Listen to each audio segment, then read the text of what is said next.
Então, pessoal, a gente viu na última aula última parte do Marx, né, do Karl Marx, e com isso a gente fechou os três patetas da sociologia, né, o Marx, o Weber e o Durkheim.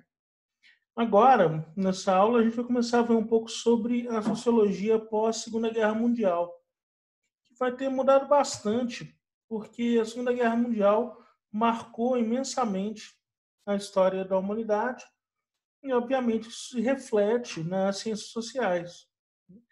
Então, essa aula ela não vai ter especificamente um autor de sociologia que eu queira trabalhar com vocês. O que eu vou trabalhar com vocês de sociologia da Segunda Guerra Mundial são três autores, que são o Zygmunt Bauman, o Norbert Elias e é, o Paul, o Pierre Bourdieu, perdão. O Pierre Bourdieu. Esses três autores que eu quero trabalhar com vocês. Mas, hoje, eu quero falar especificamente do contexto no qual esses caras vão estar inseridos e, portanto, entender o impacto dessa Segunda Guerra Mundial na produção das ciências humanas.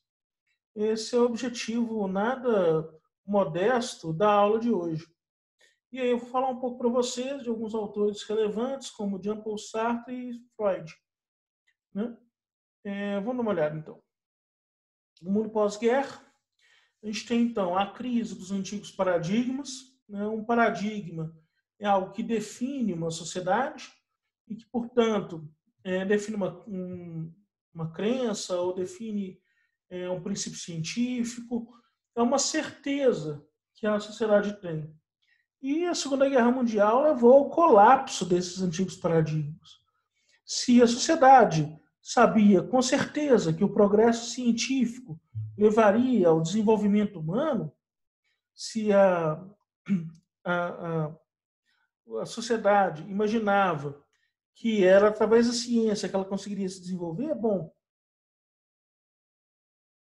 a ciência levou à construção da bomba atômica e levou a humanidade a quase beira do colapso.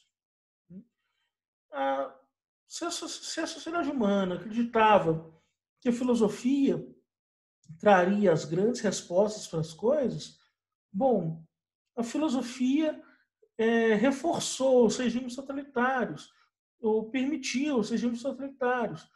Boa parte dos principais filósofos daquela época se bandearam para o lado do nazismo, como o caso do Martin Heidegger, que vai acabar sendo diretor de uma universidade na Alemanha, afiliado ao Partido Nazista.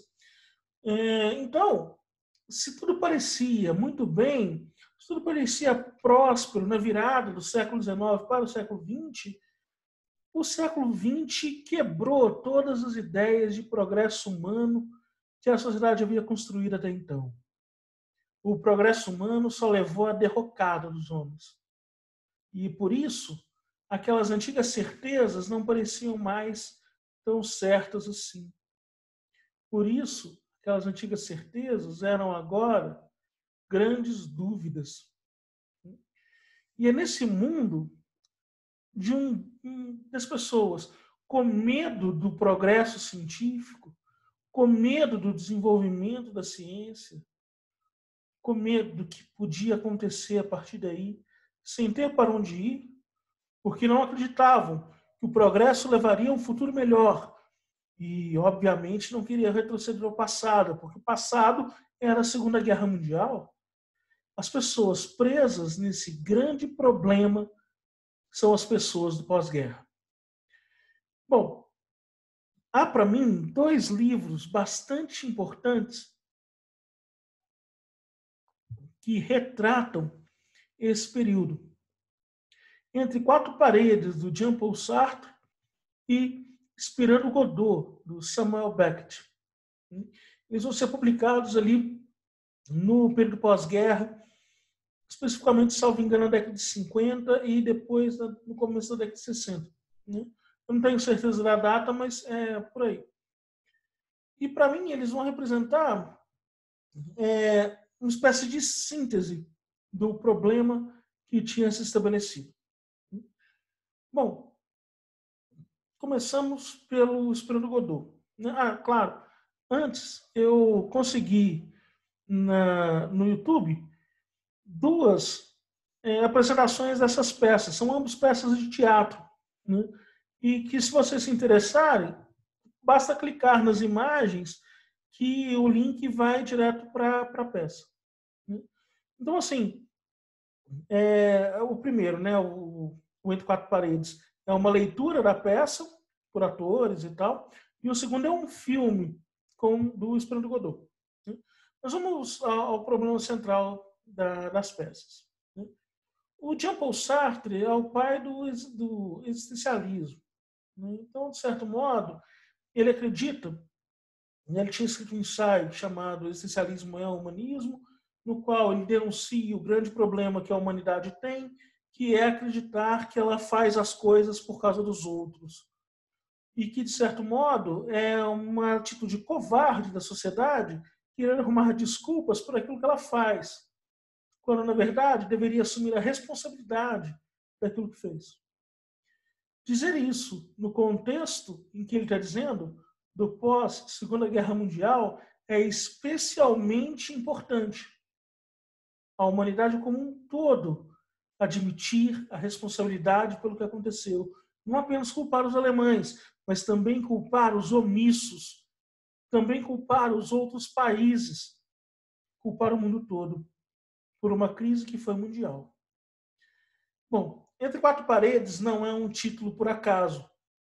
Para vocês que conhecem um pouco de cinema e também de teatro, romper a quarta parede significa, de maneira bem simplificada, o ator falar com a plateia. O palco italiano tem as duas coxias e a parte de trás, né? Que são as três paredes. A quarta parede é, obviamente, o público. Quebrar a quarta parede é falar diretamente ao público. Portanto, Sartre já denunciava, desde o título da peça, que ela fala ao público, que as lições que a peça ensina são lições para o povo, são lições para os homens, são lições para os espectadores, que não devem ser, portanto, meros observadores fiéis, achando que aquilo tudo é simples representação. É, de fato, na visão sartriana, o que estavam vivendo naquele momento. E, portanto, a peça é quase que um retrato do seu tempo, que o Sartre expõe para que as pessoas possam admitir os seus verdadeiros erros. Bom, toda a peça transcorre com quatro personagens, né, onde são um homem e duas mulheres e um criado, né? Esses três personagens, né, as duas mulheres e o homem, morreram, né? E elas estão no inferno. Eles chegam no inferno, e o inferno é, na visão sartriana, um grande, uma espécie de hotel, né? A peça já foi representada como sendo um hotel, já foi representada como sendo uma casa, já foi representado como sendo várias coisas. Basicamente, eles chegam nesse hotel, né, e cada um tenta entender um pouco do porquê está lá. É muito interessante, uma das personagens femininas, assim, né, ela, ela tem um apego muito grande pela sua própria imagem. E o ambiente do inferno não tem espelhos. Qualquer objeto que tivesse a capacidade reflexiva foi cuidadosamente retirado. E uma das cenas, para mim, mais interessantes, né, uma das estações mais interessantes, uma mulher vira para outra, né, essa mulher que tem um apreço muito grande pela sua imagem, temerosa de ter feito a sua maquiagem de maneira tosca, né, de estar a maquiagem está borrada ou alguma coisa assim acontecer, ela pede para a outra julgá-la. Ou seja, ela pede para que a outra avalie a sua própria maquiagem, sua capacidade de maquiar-se. A outra diz: aqui não há espelhos. Aliás, acredito que tem um na bolsa. tenta encontrar na bolsa e, obviamente, a bolsa não tem espelhos. Mas aí ela sugere: pode olhar nos meus olhos o seu reflexo. Pode ver você, pode ver como está nos meus olhos. Pode ver se a maquiagem está bem feita, no seu reflexo nos meus olhos. Fantástico. Por alguns motivos. A referência não está na peça, mas parece, um tanto quanto clara, a referência ao Júlio César, do Shakespeare. Em Júlio César, Brutus está tentando, está sendo convencido, né, por um outro personagem, né, a aderir à revolução e, portanto, matar César. E a personagem pergunta: ei, Brutus, você pode ver a si mesmo? E o Brutus responde: não, é claro que não, porque os olhos não podem ver a si próprios, a não ser no reflexo daquilo o que observam. Então, a referência é bastante clara. Olhar-se pelos olhos dos outros, em ambas as situações. O que o Jean-Paul Sartre... Tá? Então, bom, enquanto Shakespeare estava falando sobre emulação e dizendo algo próprio do período renascentista, Jean-Paul Sartre julga que a necessidade humana do denuncia, perdão, que a necessidade humana do julgamento transborda até mesmo a morte, e faz com que as pessoas queiram se ver pelos olhos dos outros. A passagem é fantástica. Recomendo que assistam a leitura crítica da peça. Bom, eles vão tentando, essas duas mulheres e esse cara, entender por que eles estão lá.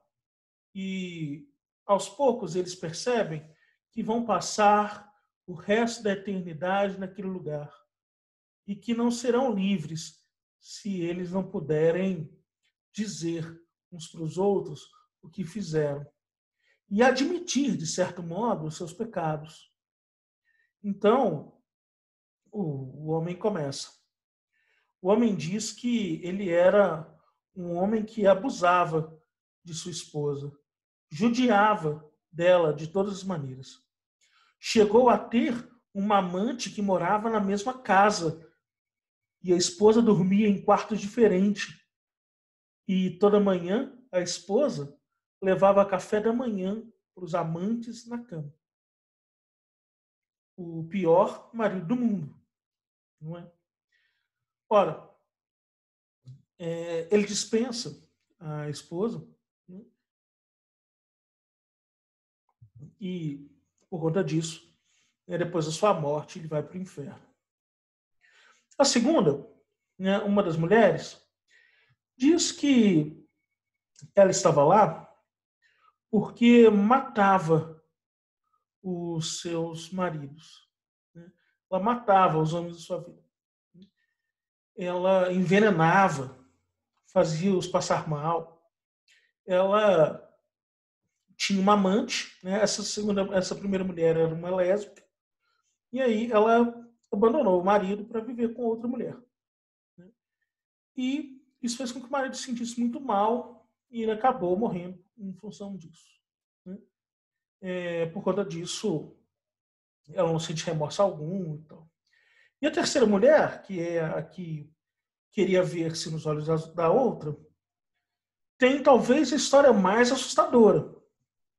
Ela engravidou do marido, não queria ter a criança, mas uma vez grávida, ela foi para outro país, viveu lá por alguns meses, até que pudesse ter o filho e ninguém percebesse que ela tinha ficado grávida.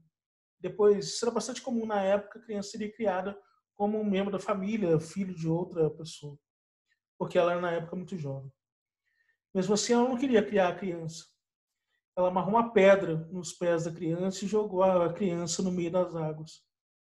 A criança morreu afogada e aí, por conta disso, ela admite estar no inferno. As pessoas não se sentem mal por conta disso, por conta dos seus pecados, mas foi um prazer, de certo modo, confessá-los. A mulher lésbica, vendo a sua situação, se apaixona, obviamente, pela parricida, né? Pela infanticida. Bom, ela, apaixonada, quer ficar com a outra. Só que a outra não é lésbica. E, portanto, não se interessa pela mulher. Mas se interessa, sim, pelo homem, que pelo menos prazer poderia lhe dar. Perceba, ela não está atrás de confiança, carinho ou afeto, porque afinal de contas, bom, afinal de contas, o homem acabou de confessar-lhe o porquê estava no inferno e não era o melhor a melhor das confissões. Não poderia lhe dar confiança, carinho, afeição, mas prazer poderia. O homem não está muito interessado em fazer esse tipo de coisa. Mas a, a garota que se importava com a sua aparência insiste. Quer muito ficar com aquele cara. A mulher lésbica, ela dá uma ideia. Podes viver na frustração de nunca ficar com aquele homem? Porque ele não te deseja? Desejaria muito mais uma pessoa como eu? Diz essa mulher. Ou então, pode vingar-se dele e ficar comigo. Uma ideia fantástica, não é? Pode fazê-lo passar raiva, né? Ficando comigo. No final, o homem e a infanticida acabam se pegando, né? Um tempo. Isso torna a imagem para outra mulher bastante ruim, porque ela desejava ficar com a outra. E esse é um triângulo amoroso que nunca se fecha. No final das contas, esse é um triângulo amoroso que nunca se fecha. Eles tentam escapar, eles tentam dar um jeito de sair daquele lugar, mas nunca conseguem. Em um curto momento, uma das mulheres é colocada à parte da cena. Decide que seria melhor ficar sozinha a ficar com o casal. E, claro, retorna muito rapidamente. E aí tem uma jogada importante da peça nesse retorno. Porque, afinal de contas, ficar sozinho é terrível. É muito mais terrível do que ficar acompanhado do casal ou ficar acompanhado dessas outras pessoas. Por mais que essas outras pessoas lhe irritem. Ficar acompanhado permite algo fundamental. Permite culpá-los. Porque, afinal de contas, sozinho, na imensidão do inferno, sozinhos, sem saber o que fazer, sozinhos, sofrendo as consequências de tudo que fazem, não há, de forma alguma, outra explicação para o seu fracasso, a não ser você mesmo. Lidar-se consigo mesmo é algo extremamente complicado. É muito mais fácil lidar consigo mesmo quando você pode culpar o outro por aquilo que fez e pelos seus fracassos. É assim em qualquer partida de LoL, que o sujeito, obviamente, jogando, nunca é o responsável pela derrota do time. É sempre o healer que não curou direito ou o tanque que não conseguiu segurar a pancada. Mas nunca ele. Ora, o que o Sartre denuncia, portanto, na peça, é a necessidade humana de admitir a sua própria responsabilidade pelos seus atos. E que a visão do outro, essa necessidade do julgamento do outro, essa importância que nós damos ao outro, é, de fato, o nosso próprio inferno pessoal. Porque o nosso controle não existe, senão através dessa liberdade que teríamos nos libertando da opinião do outro. Com isso, Sartre conclui a peça dizendo: o inferno são os outros. O inferno é a visão do outro sobre nós. É o quão relevante acreditamos ser essa visão e o quão poderosa é essa influência sobre nós. Uma peça fundamental em épocas de pandemia, não é mesmo? Uma peça muito interessante de pessoas presas em casa, presas nos apartamentos ou presas no hotel, como estamos hoje, né, no meio de uma quarentena. Esperando Godot é outra peça que também absolutamente relevante no contexto pandêmico atual.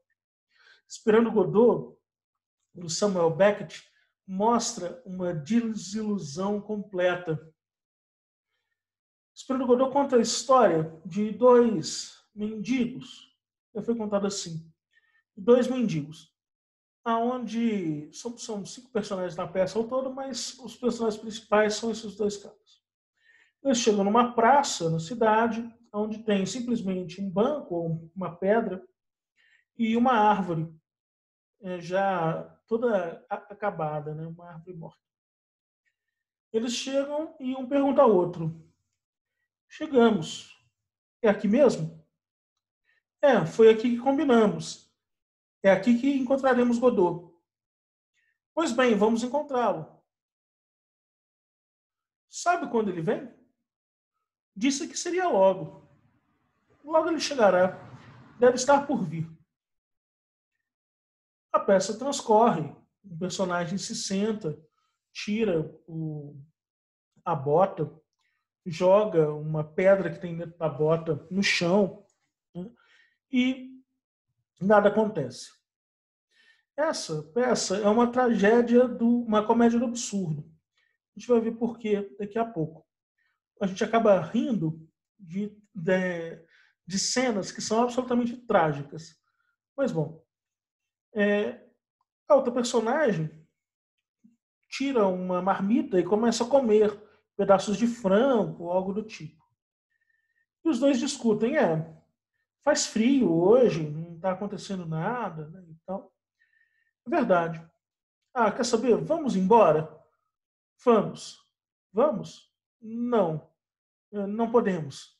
Nós estamos esperando Godot. Ora, Godot é um empecilho que sempre, a todo momento, atravanca a peça.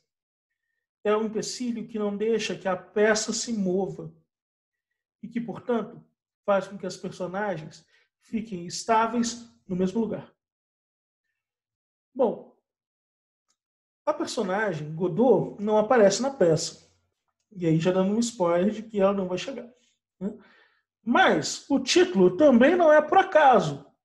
Samuel Beckett, um canadense, né, vai dizer, portanto, Godot como se fosse God.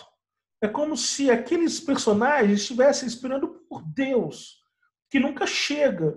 Porque, afinal de contas, na sociedade onde esses caras estão, no pós-Segunda Guerra Mundial, onde um sentimento de marasmo tomou conta de tudo, onde nada se move, assim como as personagens da peça não se movem, onde as coisas não são mais suportáveis, esperança não há, o medo do futuro e a tristeza em relação ao passado impede que as personagens se movam a todo momento, sendo que elas agora só podem esperar pela data do julgamento por Deus.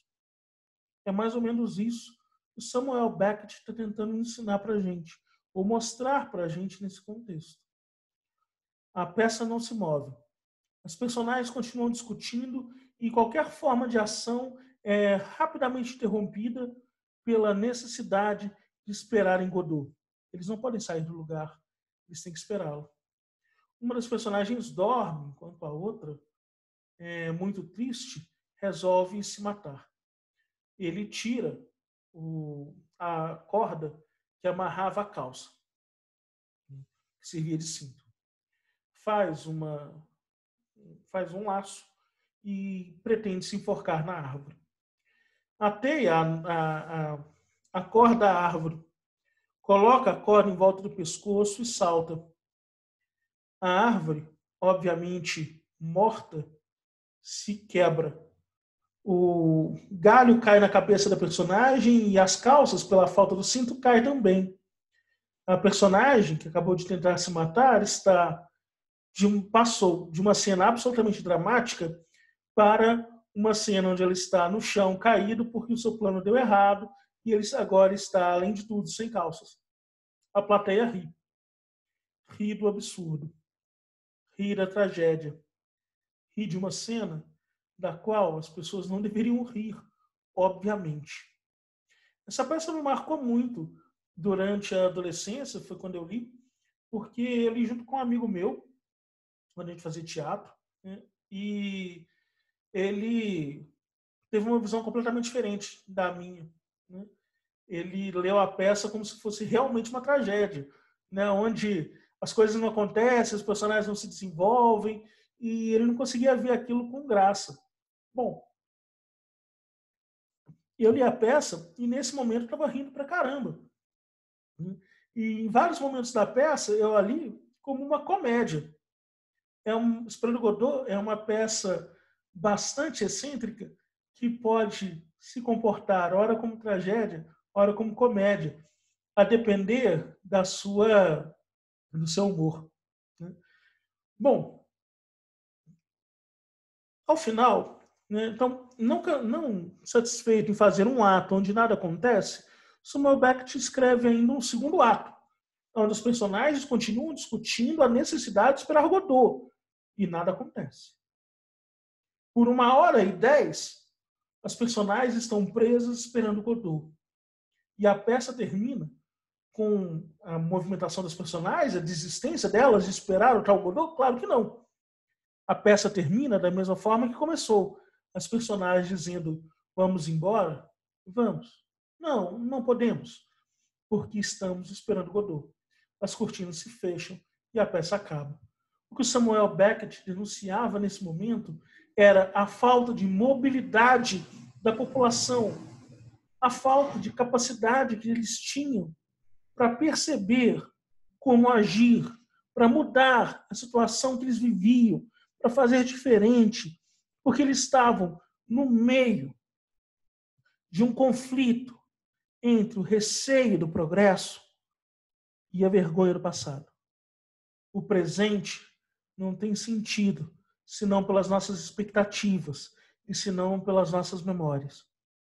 Portanto, Samuel Beckett denuncia uma época onde essas expectativas e memórias se viam esvaziadas e a humanidade se encontrava em um marasmo onde não tinha confiança em si mesmo.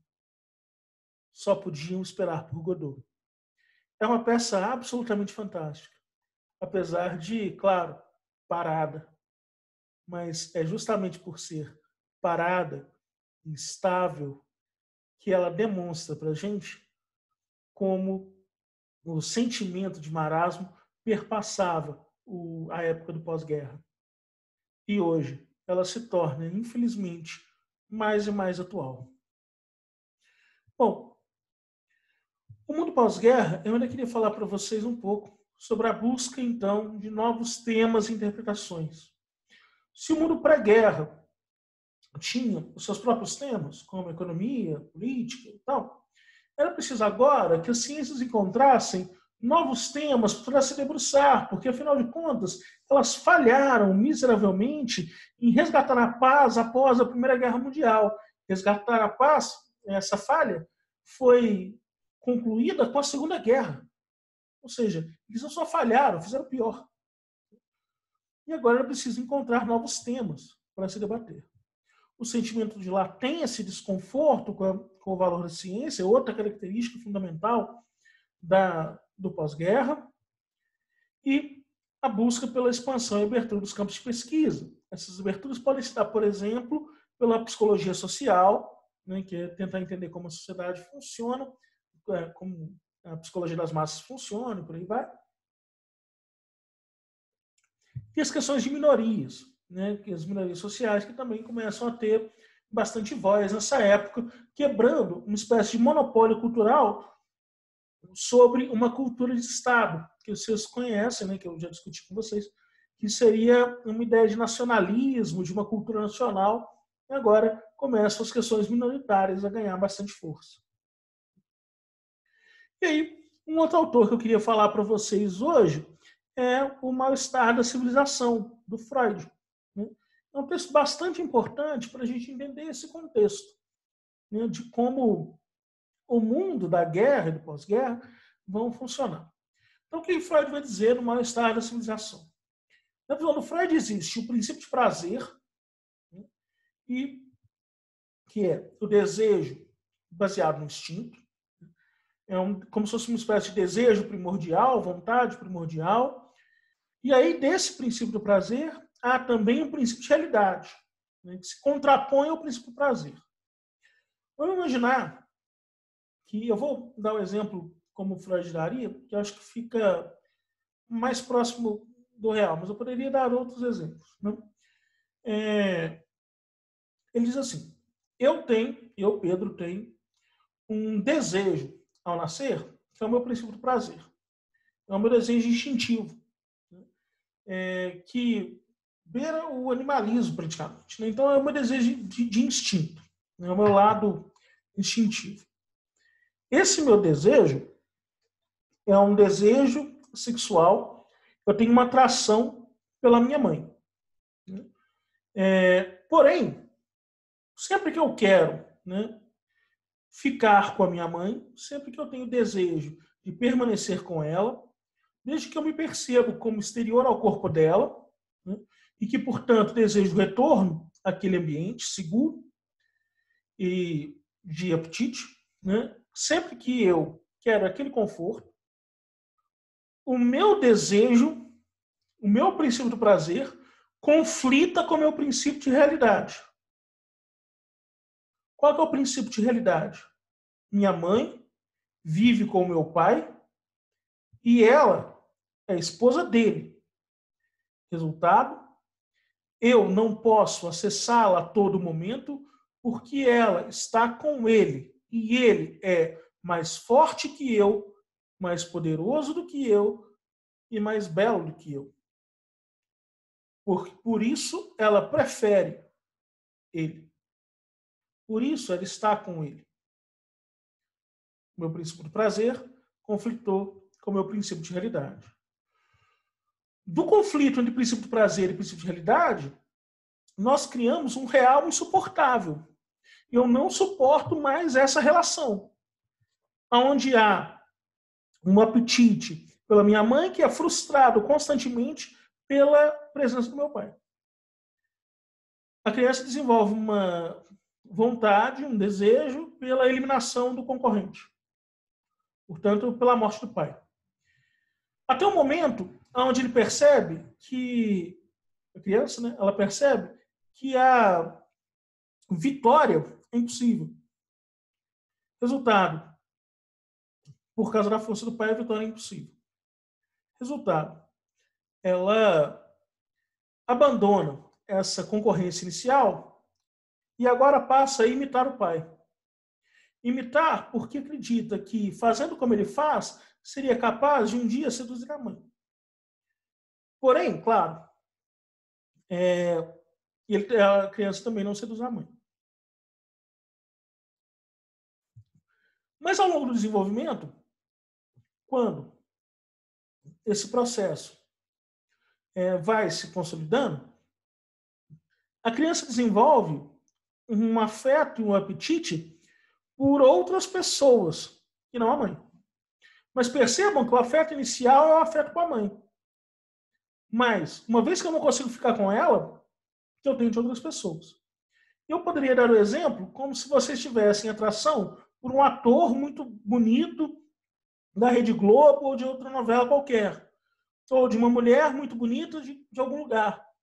E que vocês, obviamente, nunca conseguiriam ficar com ela.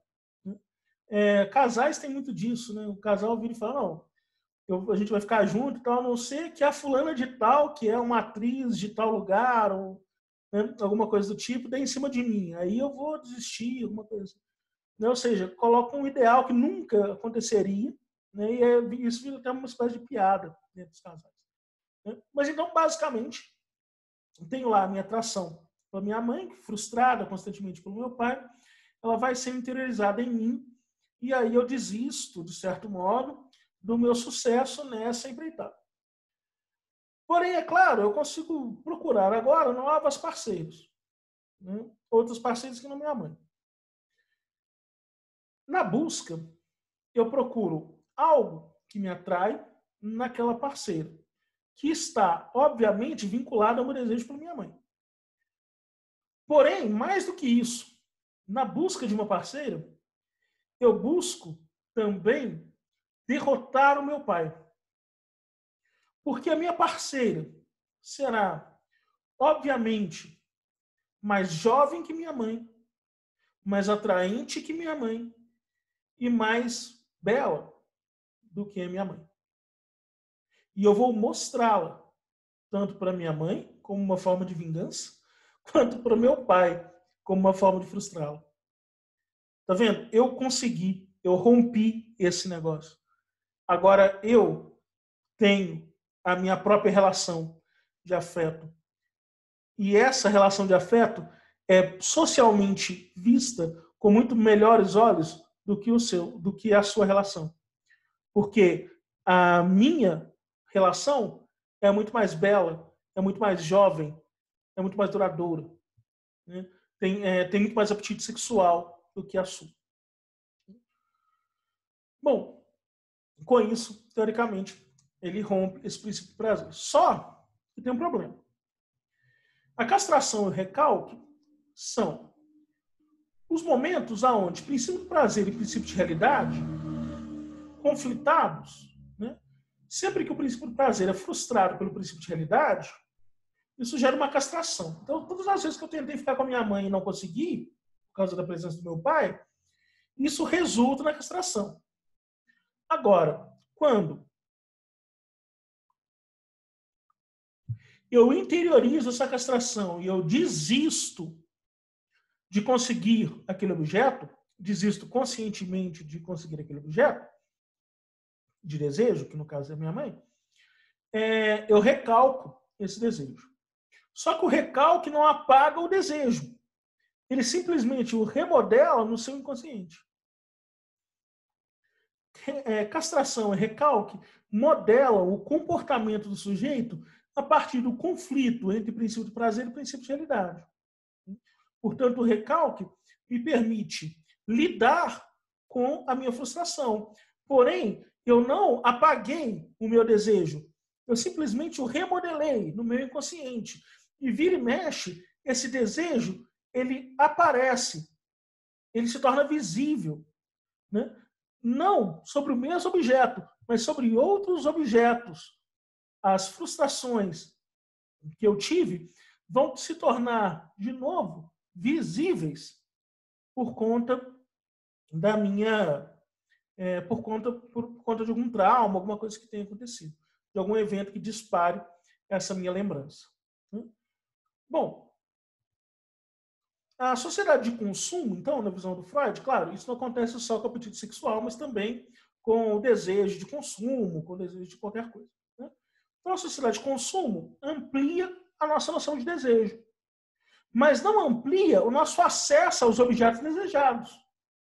Né? Ou seja, a sociedade de consumo me faz querer cada vez mais ter um iPhone e atualizar o meu iPhone para que ele fique na versão mais moderna possível, porém, é cada vez mais caro e, portanto, eu não consigo pagar por um deles.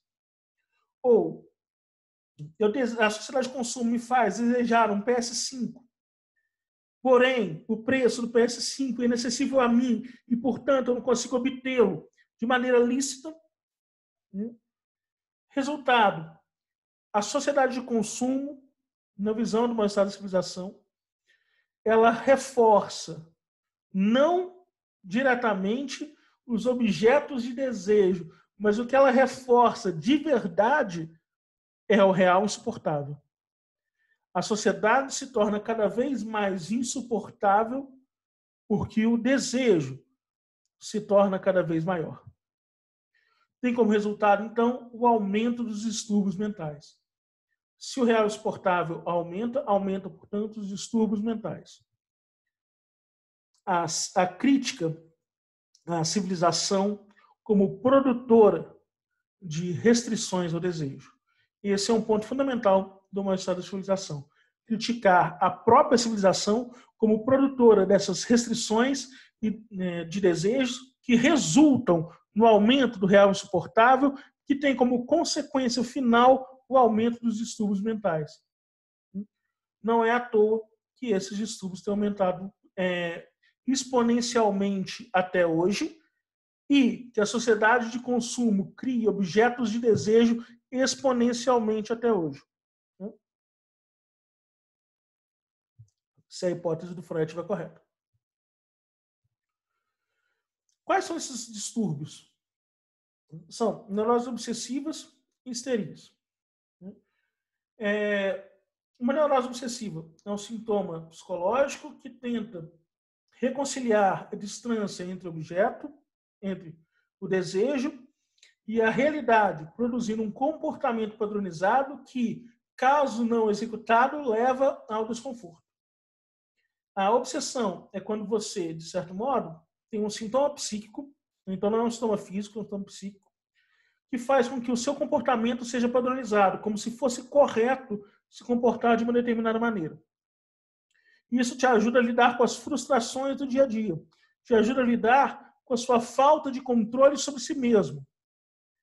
O exemplo mais simples: criança que, ao ser arrastada pela mão da mãe ou do pai na rua, porque criança tem disso, né? Criança não tem poder sobre o próprio corpo, né? Quem direciona o corpo dela é o pai e a mãe, né? Então a criança sendo arrastada porque o pai está com pressa na rua, e aí a criança coloca uma regra de que ela não pode pisar na linha, né, do ladrilho que tiver ali na rua. Né? E aí o pai está arrastando a criança, correndo, não sei o que, não está nem olhando para o ladrilho, mas a criança faz questão de não pisar na linha em momento algum daquele trajeto.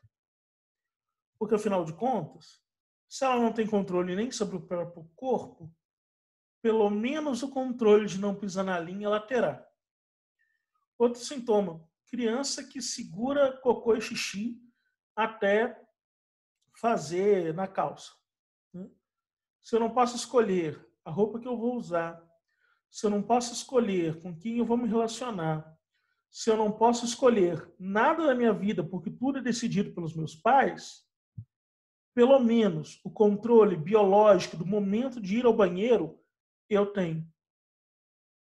Já que eu não tenho controle sobre mais nada, que pelo menos o controle sobre o momento de ir ao banheiro e o momento de fazer xixi ou cocô, eu tenho. Então, comportamento padronizado. Isso pode levar o sujeito a colocar os objetos sempre na mesma posição, ou ao entrar sempre por uma porta e sair por outra, né? Ou uma série, né? toda uma série de possibilidades que essas neuroses trazem. As histerias, por sua vez, são um sintoma físico de base psíquica que tenta barrar um evento traumático. Você pode ter, por exemplo, os casos mais comuns são de uma pessoa, depois de um trauma, ela trava um membro do corpo, né, como a mão, ela fica desse jeito assim, e você tenta mover a mão da pessoa, ela volta. Não é simplesmente um problema físico, mas é um problema psíquico. Né? Ou pode ser também, né, a histeria caracterizada por mudanças bruscas de humor e ou comportamento que deslocam a frustração ou a culpa para o outro. Então, ficar sempre jogando a culpa no outro, né, ficar sempre tendo alterações rápidas de humor, alterações rápidas de ideia. Né? Então, hoje eu quero viajar para Nova York, esse foi meu sonho, mas amanhã não, eu quero ficar em casa, estou muito de boa. Isso também é um sintoma dessa histeria. Tem um outro elemento que o Freud não falou diretamente no mal-estar da civilização, que é a psicose. Só para a gente terminar, então, esses estudos, a psicose é um sintoma psíquico no qual a mente do sujeito cliva a realidade. Então, na psicose, o sujeito realmente vê coisas que não estão acontecendo, escuta coisas que não existem, sente coisas que não existem. Pode ser caracterizada pelo delírio, pela esquizofrenia e por aí vai. São todos esses elementos de questões psicológicas. Bom, galerinha, esse aqui foi um resumo rapidão do mal-estar da civilização. O texto é bem mais profundo, fala da relação do ego com o superego, fala das relações sociais que implicaram o estabelecimento dessas neuroses, e dessa histeria. Então, é bem mais profundo que isso, mas só para a gente ter uma base de onde trabalhar, principalmente porque o próximo autor que a gente vai ver, o Norbert Elias, faz uso recorrente dessa ideia da psicanálise, dessas ideias da psicanálise, para poder escrever o que ele escreve. Tá? Bom, povo, até mais, boa sorte. Falou, povinho. Até a próxima aula. Tchau.